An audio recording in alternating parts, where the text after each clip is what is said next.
Selamat datang di kanal kami. Pada video kali ini, kami mempersembahkan sebuah pertandingan catur epik antara dua Grandmaster legendaris. Nona Gaprindashvili, juara dunia catur wanita, dan Rudolf Servati, seorang master catur terkenal dari Jerman. Pertandingan ini berlangsung pada tahun 1974, dan menjadi salah satu momen paling menarik dalam sejarah. Nona Gaprindashvili, lahir pada tanggal 3 Mei tahun 1941, adalah salah satu pemain catur wanita paling berpengaruh sepanjang masa. Memegang gelar juara dunia catur wanita selama 16 tahun, Gaprindashvili dikenal dengan gaya permainannya yang agresi dan strategi yang cermat. Rudolf Servati adalah seorang master catur terkemuka dari Jerman yang dikenal dengan gaya permainan klasik dan solid. Servati adalah sosok yang disegani di komunitas catur Eropa pada zamannya. Yang menarik dalam partai ini kawan, di mana seorang Grandmaster wanita melakukan langkah pengorbanan dua benteng, tanpa balasan sama sekali, membuat penonton pada saat itu harus berdiri di tempatnya masing-masing. Suaminya yang langsung menyaksikan hal itu, sempat terekam kamera, gemetar dan keringat dingin. Nona Gaprindashvili membuka jurus E4, dan Rudolf memilih pertahanan Sisilia, pembukaan yang cukup dinamis. Kedua pemain mengembangkan kuda di tempat yang umum, dan Nona Gaprindashvili membuka bagian tengah, memicu terjadinya pertukaran di tengah papan. Setelah itu Rudolf memilih variasi naga, langkah yang cukup hati-hati menghadapi Nona manis. Terus C4, sebagai respon yang baik, di mana Nona berpikir tidak bisa untuk menghentikan hitam bermain fianchetto. Setelah G7, E3, kuda naik ke F6, sebuah langkah yang sangat terburu-buru. Mungkin dengan menteri ke B6, menyerang kuda 3 kali, sehingga dia dapat membuka gajah fianchetto dia. Tentu memaksa kuda B3, menteri kembali ke D8, C3, sehingga dalil pentingnya. Hitam mendapatkan diagonal panjang, namun hal ini Rudolf tidak bisa mendeskripsikan setelah menawarkan variasi naga. Setelah di posisi ini, Nona manis kuda C3. Namun tidak berselang lama Rudolf menciptakan sebuah jebakan maut, dengan kuda G4. Menawarkan kuda, di mana di sini Rudolf berharap Nona manis, tergiur terlebih dahulu makan kuda jantan itu, di mana ada ancaman pada menteri. Disusul kuda makan gajah juga menyerang menteri, setelah terjadi serangkaian langkah.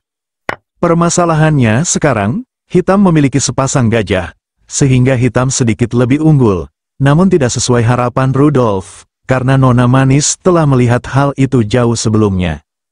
Faktanya di sini Nona Gaprindashvili memilih menteri ambil kuda, dan Rudolf pukul kuda kembali.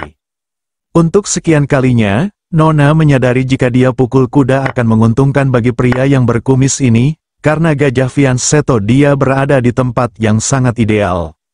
Namun di sini Nona manis cerdas, menarik menterinya ke D1, tempo menekan kuda. Setelah E5, kuda B5. Di sini juga Nona Gaprindashvili telah melanggar teori. Di mana di sini juga Nona manis melakukan langkah 2 kali dengan buah yang sama, padahal dia belum memastikan keamanan raja terlebih dahulu. Namun tidak begitu berdampak buruk, karena kuda itu masih memiliki peluang untuk ditukar dengan kuda D4. Langkah ini perlu sedikit dicermati. Jika hitam terburu-buru menteri skat, tamat riwayat dia, setelah gajah berbalik menyerang menteri, menteri B6, C5, kembali menyerang menteri, C6, kuda menyerang raja, posisi hitam sudah tidak bisa lagi diharapkan untuk bisa bermain imbang. Namun di sini juga Rudolf telah mengetahui rencana Nona, sehingga di sini memutuskan keamanan pada posisi raja. Terus Nona gajah E2, menteri H4 ingin mencari mangsa di sayap raja. Di sini Nona Gaprindashvili memutuskan pertukaran kuda. Disusul menteri makan pion, di mana ada ancaman serius di kotak G2. Nona memutuskan gajah pukul. Seharusnya di sini Rudolf harus bisa menahan nafsu, terlebih dahulu bermain imbang. Seperti raja makan gajah dan rokade di sayap raja, permainan ini secara keseluruhan masihlah sebanding. Justru dia ingin mencari makan di sayap raja, dengan makan pion beracun itu. Sampai pada titik ini, Nona manis melepaskan rudal balistik antara benua, yang membuat penonton harus berdiri di tempatnya masing-masing. Emang sangat logis di mana Rudolf di sini berpikir ada ancaman pada benteng langsung menyerang raja. Benar saja, kalau di sini Nona Manis, sedikit saja melakukan kesalahan bahkan permainan akan berbalik arah secara spontan. Semisalnya, jika di sini Nona Manis gajah F3, di mana menyerang menteri juga dapat mensupport kastel di H1. Inilah yang ada dalam pikiran Rudolf, disusul kastel E8 skat, setelah raja bergerak, menteri makan skat, gajah blok. Jelas kalau permainan ada di tangan rambut hitam. Kalaupun kita bicarakan jawaban yang lain, seperti gajah makan kastel terlebih dahulu, agar kastel itu tidak dapat melakukan skat. Tentu menteri makan skat, gajah blok, mengakibatkan hitam unggul 1 pion, tentu untuk level Grandmaster, 1 pion sudah sebuah harapan kemenangan bagi mereka.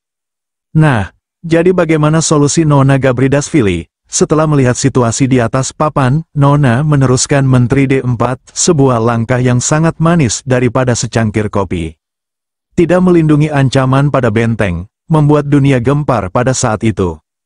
Di buku catur partai ini juga sudah tertulis, yang diterbitkan di Indonesia pada tahun 70-an.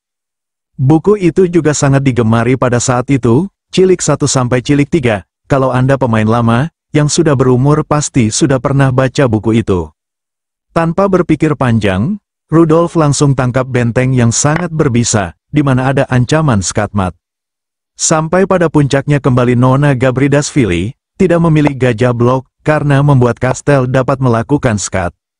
Setelah raja bergerak, kastel menyerang menteri, F6, menteri makan pion, H8 ancaman skatmat, disusul menteri menawarkan pertukaran menteri secara paksaan.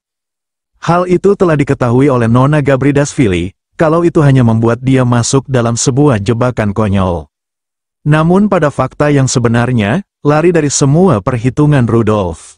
Setelah kembali Nona Manis memilih raja naik ke D2.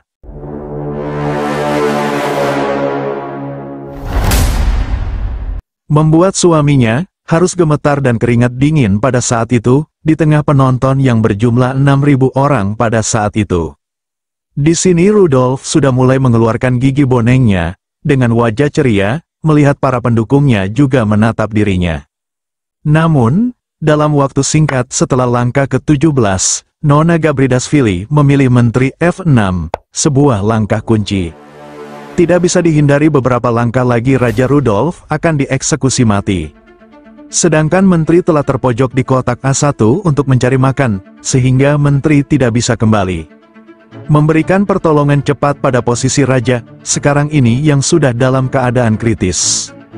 Pada titik ini juga Rudolf langsung tunduk kepada Nona Gabridashvili, mengatakan menyerah di langkah 17. Karena apabila seandainya pun kita lanjutkan, posisi ini semisalnya menteri ke H1, gajah H3, selangkah lagi kiamat telah menanti hitam. Yang kedua, kalaupun kita coba menteri makan pion, tetap ancaman skatmat sudah tidak bisa dihindari. Tentu rumus pentingnya, di sini putih harus mencegah agar hitam tidak bisa melakukan forking kepada raja, memaksa pertukaran menteri, dan kastel di sepanjang file E. Tentu raja D1, langkah terbaik seharusnya dari putih harus merelakan menteri ke E5, untuk memperpanjang permainan sedikit, jelas kalau sudah begitu itu sudah langkah menyerah. Walaupun ada menteri A1 skat, raja C2, menteri skat, setelah raja ke B1, juga kenyataan pahit harus diterima. Setelah sampai pada akhir permainan, pendukung Nona Gabridashvili, lega dan tersenyum, dan sambil mengeluarkan air mata. Oleh karena itu, saya ucapkan sekian dan terima kasih. Sebuah gambaran bagi kita selalu memperhitungkan jika lawan melakukan langkah pengorbanan, atau Anda perlu selidiki lebih jauh sebelum menerima tawaran tersebut. Dan jangan lupa selalu saya ingatkan, jempol manisnya di bawah layar handphone. Salam kembali, sampai jumpa di video selanjutnya.